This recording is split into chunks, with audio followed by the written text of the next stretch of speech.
Sunny Leone তার স্মার্টফোনটি হাতে নিল। স্মার্টফোনটি হাতে নিয়ে সানি লিওন এআইকে জিজ্ঞাসা করলো, আচ্ছা এআই, আজকে আমার শিডিউল কি আছে? তখন এআই উত্তর দিল, ম্যাডাম, আজকে আপনার শিডিউলে কিছু নেই, সব ফাঁকা। তো সানি লিওন তারপর গম্ভীরভাবে জিজ্ঞাসা করলো, তাহলে আজকে কি করব? তো এআই বলল, আজকে দাঁড়ান একটু দেখছি কি করা যায়। এইটা বলে সানি লিওনের আগের হিস্টোরি খুলে বসলো এআই। তারপর এআই বলল, ম্যাডাম, আপনার আগের হিস্টোরি দেখে মনে হচ্ছে আপনি ক্যামেরার সামনে ৯,৭৪৩ ঘন্টা পার করেছেন। ওই সময় যদি আপনি ক্যামেরার সামনে পার না করে আপনি বোম্বে থেকে হেঁটে হেঁটে আপনি আপনি সুইজারল্যান্ড চলে যেতে পারতেন, আবার রিটার্ন চলে আসতে পারতেন। তো একটু হেসে সানি লিওন বলল, আচ্ছা তাই নাকি? এত ঘন্টা আমি ক্যামেরার সামনে ব্যয় করেছি, তাই এই ঘন্টা যদি ক্যামেরার সামনে ব্যয় করেছি, যে তাহলে আমার যেই ক্যামেরাম্যান ছিল ওদের কি অবস্থা হয়েছে?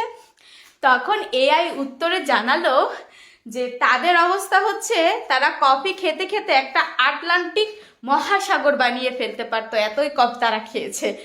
তখন সানি লিওন একটু হেসে বলল, আমার অ্যাকশন আর আমার ক্যামেরাম্যানের রিয়াকশন হয়েছে। তখন এআই বলল, ইয়েস ম্যান।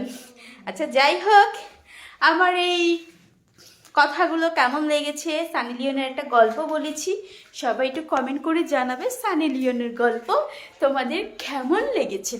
ঠিক আছে, যদি তোমাদের এমন গল্প ভালো লাগে তাহলে আমাকে বলবে, আমি নেক্সটেও তোমাদের জন্য এমন কিউটি বিউটি গল্প দেওয়ার ট্রাই করব।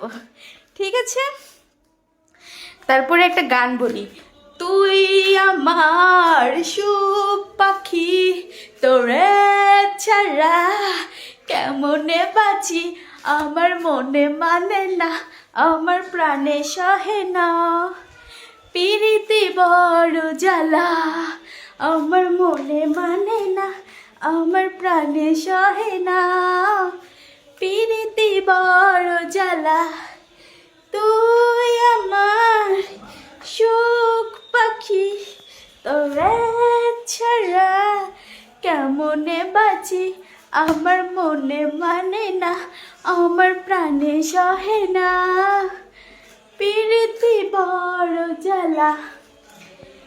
এইরকম যদি সানি লিওনের কথা শুনতে চাও তাহলে আমার এই পেজটাতে ফলো করে আমার পাশেই থাকবে। ঠিক আছে।